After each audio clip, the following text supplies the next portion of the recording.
मेरे घर में सास ससुर और पति के अलावा और कोई नहीं था। मेरा पति राजेश अक्सर काम के सिलसिले में सूरत की कपड़ा मिल में जाया करता था। वह वहाँ तब से काम कर रहा है जब उसकी मुझसे शादी भी नहीं हुई थी। राजेश को गुजरात गए 2 महीने बीत गए थे। घर में अकेले मेरा मन नहीं लग रहा था। उस समय कस्बे में मेला लगने वाला था।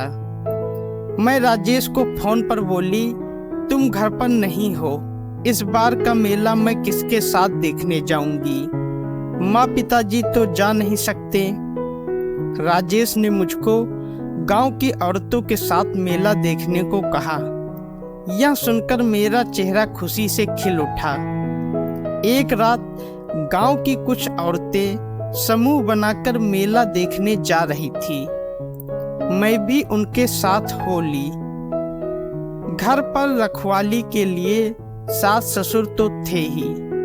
मेले में रंग बिरंगी सजावट, सर्कस, झूले और न जाने मनोरंजन के कितने साजो सामान थे। उन सबको निहारती मैं गांव की औरतों से बिछड़ गई। अब मैं घर कैसे जाऊंगी? मैं डर गई थी। मेले से मेरा मन उचटने लगा था। मुझे घर की चिंता सताने लगी थी। मैंने उन औरतों की बहुत खोजबीन की, पर उनका पता नहीं चल पाया। रात गहराती जा रही थी। सभी लोग धीरे धीरे अपने घरों को जाने लगे थे। मैं भी डरते डरते घर की ओर जाने वाले रास्ते पर चल दी। मेरी शादी को अभी 2 साल हुए थे। अभी तक मुझे कोई बच्चा भी नहीं हुआ था। तीखे नाक नक्श, होंठ लाल रस भरे, गठीला बदन, सब मिलाकर मैं खिला चांद लगती थी। इसलिए तो राजेश मर मिटा था मुझ पर और मुझको खुश रखने के लिए मेरी हर ख्वाहिश पूरी करता था। मेरे बदन को देखकर 2 मनचले मेले में ही लार टपका रहे थे।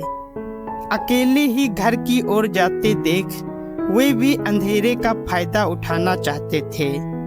मैं भी उनकी मनसा भाप गई थी। घर की ओर जाने वाली पगडंडी पर मैं तेज कदमों से चली जा रही थी। वे पीछा तो नहीं कर रहे, इसलिए पीछे मुड़कर देख भी लेती। मनचले भी तेज कदमों से मेरी ओर बढ़ रहे थे। मैं बदहवास सी तेजी सी चली जा रही थी कि अचानक ठोकर खाकर गिर पड़ी। तभी एक नौजवान ने सहारा देकर मुझको उठाया और पूछा, आप बहुत डरी हुई हैं, क्या बात है? कुछ नहीं, मैं उठते हुए बोली, शायद मेला देखकर आ रही हैं। कहाँ तक जाना है? नौजवान ने पूछा। पास के सुराजपुर गांव में मेरा घर है। 2 मनचले मेरा पीछा कर रहे हैं। जिन औरतों के साथ मैं आई थी वे पता नहीं कब घर चली गईं। मुझे मालूम नहीं चला। बदहवास मैंने एक ही सांस में सारी बातें उस नौजवान से बोल दी। जिस नौजवान ने मुझको सहारा दिया उसका नाम नागेश था। उसने पीछे मुड़कर देखा तो वहाँ कोई नहीं था। डरने की कोई बात नहीं है, मैं भी उसी गांव का हूँ। मैं आपको घर तक छोड़ दूंगा। मैं डर गई थी। डर के मारे मैं नागेश का हाथ पकड़कर चल रही थी। कभी कभार हम दोनों के शरीर भी एक दूसरे से टकरा जाते हैं।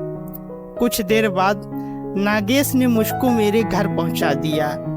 मैंने शुक्रिया कहा और अगले दिन नागेश से घर आने को बोली।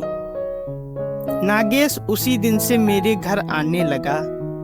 मुझसे ढेर सारी बातें करता, मजाक मजाक में मुझको छूता भी था। मुझको भी अच्छा लगता था। एक दिन नागेश मेरे गाल चूमते हुए बोला, आप बहुत सुंदर हैं। मेरा बस चले तो मैं मुस्कुराकर पीछे हट गई। इसके बाद नागेश ने मुझको बाहों में जकड़कर एक बार और गालों को चूम लिया। मैं कसमसाते हुए बोली, यह अच्छा नहीं है, क्या कर रहे हो? राजेश अक्सर घर से बाहर ही रहता था, इसलिए मेरी जवानी भी प्यासी मछली की तरह तड़पती रहती। छुड़ाने की नाकाम कोशिश कर नागेश के आगे मैं समर्पित हो गई और हम दोनों एक हो गए। मैं खुश थी। उस दिन के बाद से ही यह सिलसिला चल पड़ा। हम दोनों एक दूसरे के साथ मिलकर बहुत खुश होते। एक दिन नागेश ने मुझसे पूछा, तुम सारी जिंदगी मुझसे इसी तरह प्यार करती रहोगी ना? नहीं, मैं बोली। क्यों? लेकिन मैं तो तुमसे बहुत प्यार करता हूँ। यह प्यार नहीं, हवस है नागेश, आजमा कर देख लो, नागेश बोला। नागेश, तुम अपने एहसानों का बदला चुकता कर रहे हो। जिस दिन मुझे लगेगा तुम्हारा एहसान पूरा हो चुका है, मैं तुमसे अलग हो जाऊंगी और तुम भी अपनी अलग ही दुनिया बसा लेना, मैं उसे समझाते हुए बोली। फिर नागेश चला गया। मेरा पति राजेश सूरत से वापस आने वाला था। उसने मुझको फोन कर बताया 2 दिन बाद मैं आ जाऊंगा। उस दिन नागेश जब मुझसे मिलने आया तो मुझसे बोला, सीमा, मैं तुमसे मिलने कल फिर आऊंगा। नहीं, कल से मत आना, कल मेरा आदमी घर आने वाला है। मैं किसी भी तरह के लफड़े या बदनामी में नहीं पड़ना चाहती। मैं नागेश से बोली, अरे नहीं, सूरत इतना नज़दीक नहीं है, उसके आने में कम से कम 2 से 3 दिन तो लग ही जाएंगे। नागेश मुझको अपनी बाहों में कसते हुए बोला। मैं बाह छुड़ाकर बोली, 2 दिन पहले ही बता चुका है कि वह गाड़ी पकड़ चुका है, कल वह घर भी पहुंच जाएगा। नागेश मायूस होता हुआ बोला, जैसी तेरी मर्जी, दिन में एक बार तुझे देखने जरूर आ जाया करूँगा। ठीक है, आ जाना, मैं हंसकर उससे बोली। फिर नागेश पीछे के दरवाजे से बाहर हो गया। अपने घर जाते समय नागेश मेरे बारे में वह सब सोचने लगा जो मैंने उसे बताया था। कल राजेश के घर पहुंचते ही उस एहसान का कर्ज चुकता होने वाला है। दोस्तों, अगर आपको कहानी अच्छी लगी तो वीडियो को लाइक करें, शेयर करें और हमारे चैनल को सब्सक्राइब करें। धन्यवाद।